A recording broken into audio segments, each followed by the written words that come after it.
हिंदू समाज बहुत गलत दिशा में जा रहा है। आप जो एक बच्चे की तरफ आ गए, इसमें ना आप सुरक्षित है, राष्ट्र की तो बात छोड़ दो, खुद आप सुरक्षित नहीं है। हम 10 से 1 पर आ चुके हैं और वो कहते हैं हम 5 हमारे 70 और सबके हाथ में ईंट और पत्थर।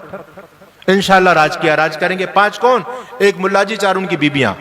अब ना हमारे बच्चों में वो दम है, ना हमारे पास आबादी है, ना हमारे वो संस्कार हैं। एक छोटा सा बच्चा बाल भी रखी कतरा है, दिल्ली में खड़ा हुआ है, चारों तरफ खंजर लेकर के लोग खड़े हुए हैं और वो कहते हैं धर्म परिवर्तन कर, बाल भी रखी कतरा है, धर्म परिवर्तन कर।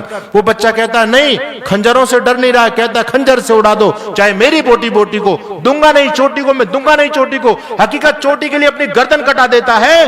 अरे वो चोटी हमारे सिर पर है क्या आज? जिस चोटी की रक्षा के लिए हकीकत ने गर्दन कटाई, जिस यज्ञोपवीत के सम्मान के लिए हकीकत ने गर्दन कटाई, वो चोटी जनेऊ हमारे बच्चों के पास में है या नहीं? आधे तो हम वैसे मुसलमान बने हुए हैं। आने वाला समय फिर सरहिंद की दीवारें चुनी जाएंगी, लेकिन मैं समझता हूं सरहिंद की दीवारों में चुनने के लिए अब बच्चे नहीं मिलेंगे। इस धर्म को बचाना चाहते हो, राष्ट्र को बचाना चाहते हो, तो हमारा संकल्प होना चाहिए कि हम एक बच्चा तो कम से कम राष्ट्र के लिए पैदा करेंगे।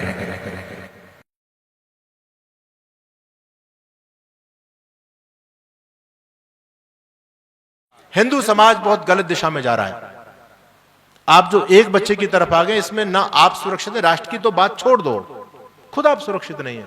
मैंने कितने ऐसे परिवारों को देखा, एक ही बच्चा था, दैवयोग से वो बच्चा चला गया, अब माता पिता पागल हुए घूम रहे हैं, बोले इतनी प्रॉपर्टी का होगा क्या? अच्छा, आपका एक बच्चा है, ईमानदारी से बताओ, एक बच्चा है आपके पास में, आप उस बच्चे को क्या बनाना चाह रहे हो? डॉक्टर, इंजीनियर, IAS, IPS, जज, यही तो बनाना चाहते हो? एक बच्चा को सब जज बनाना चाह रहे हैं, IAS बनाना चाह रहे हैं। क्या आप उस एक बच्चे को संस्कृत पढ़ने के लिए भी तैयार करना चाहते हो क्या? जब आपके बच्चे गुरुकुल में नहीं जाएंगे, संस्कृत नहीं पढ़ेंगे, तो संस्कृत पढ़ेगा कौन? मुल्लाजी का बच्चा संस्कृत पढ़ेगा क्या? या किसी फादर का बच्चा संस्कृत पढ़ेगा क्या? तो जब हमारे बच्चे गुरुकुलों में नहीं जाएंगे तो गुरुकुल आपके बंद, और हो चुके हैं बंद, है ना? सारे गुरुकुल बंद हो गए, उनके 4.5 लाख मदरसे चल रहे हैं, आपके गुरुकुल कितने मुझे बताओ? गुरुकुल बंद हो गए तो आपकी संस्कृत विद्या खत्म, क्योंकि संस्कृत विद्या बची है केवल गुरुकुलों में। हमारे पास एक बच्चा, उसको कोई भी गुरुकुल में नहीं भेजना चाहता, संस्कृत पढ़ाना नहीं चाहता, आपकी संस्कृत विद्या खत्म, गुरुकुल प्रणाली खत्म। गुरुकुल प्रणाली खत्म हो गई, संस्कृत विद्या के जब विद्वान नहीं रहेंगे, आपके वेद शास्त्र रामायण महाभारत को कौन पढ़ेगा, कौन समझेगा? जब आपके धर्म ग्रंथ खत्म हो गए तो आपका धर्म भी समाप्त हो जाएगा, आपकी संस्कृति समाप्त हो जाएगी। इसलिए मैं कहता हूं, यदि इस धर्म को बचाना चाहते हो, राष्ट्र को बचाना चाहते हो, तो हमारा संकल्प होना चाहिए कि हम एक बच्चा तो कम से कम राष्ट्र के लिए पैदा करेंगे। लोगों ने देश के लिए वार दिए नहीं दिए? गुरु गोविंद सिंह ने अपने 4 बच्चे देश के लिए वारे थे नहीं वारे थे? सरदार भगत सिंह, वो सरदार अर्जुन सिंह की वो पीढ़ियां, वो आर्य, वो वैदिक परिवार, 3-3 पीढ़ी देश के लिए खप गई। मां विद्यावती ने अपने बेटे को, राम प्रसाद बिस्मिल को, वो चापेकर बंधु, एक मां ने अपने 3 बेटों को राष्ट्र के लिए समर्पित कर दिया। अब जब राष्ट्र पर आपत्ति आएगी, कौन लड़ेगा? मुझे बताओ, कौन लड़ेगा साहब? अब ना हमारे बच्चों में वो दम है, ना हमारे पास आबादी है, ना हमारे वो संस्कार हैं। आने वाला समय फिर सरहिंद की दीवारें चुनी जाएंगी, लेकिन मैं समझता हूं सरहिंद की दीवारों में चुनने के लिए अब बच्चे नहीं मिलेंगे। कौन लड़ेगा धर्म के लिए? आज स्थिति हमारी यहां तक हो गई है, हमारे बच्चे कहते हैं आप क्यों परेशान हो रहे हो? मुसलमानों का शासन देश में आ गया तो वो भी हमको ऑप्शन देंगे, वो भी कहेंगे या तो मुसलमान बन जाओ या तुमको मार दिया जाएगा। क्रिश्चियनों का शासन आएगा, वो भी कहेंगे या तो क्रिश्चियन बन जाए, नहीं मारे जाओगे। तो हम कोई बेवकूफ थोड़ी ना जो वैसे अपने प्राण गंवाएंगे। हम तो क्रिश्चियन बनकर के जी लेंगे, हम मुसलमान बन के जी लेंगे। वो स्वाभिमान, वो संस्कृति, वो संस्कार हम कहां अपनी पीढ़ी में दे पा रहे हैं?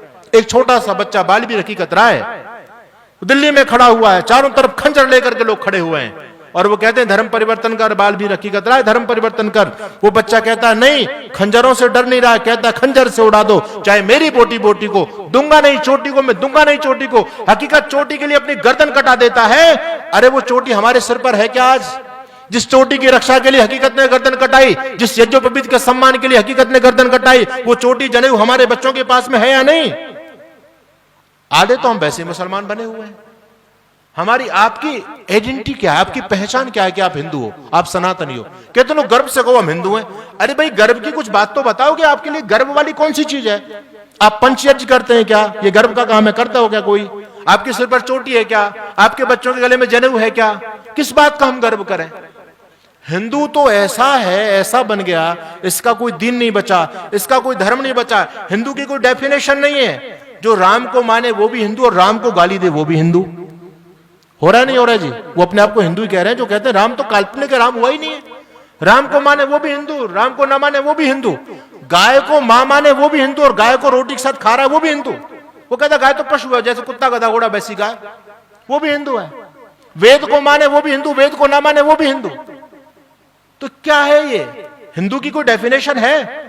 जिस संस्कृति की रक्षा के लिए हमारे पूर्वजों ने अपना बलिदान दिया, मानभावो जो संस्कृति पर संकट के बादल मंडरा रहे हैं। आपको आज मेरी बात समझ में नहीं आएगी। आप लोग कह रहे हैं हम तो, उन्होंने बुलाए थे साहब मेहता परिवार ने, और हमने सोचा कि सत्संग में बड़ी रंगत आएगी, पता नहीं क्या बात। वो तो क्या बात बता रहे थे बाबा जी, वो तो बेकार की बात कर रहे हैं। आज आपको मेरी बात बेकार लग सकती है, लेकिन याद रखिएगा आज से 25 साल बाद आपको यह बात याद आएगी कि मॉडल टाउन के अंदर एक बाबा जी प्रवचन दे रहे थे।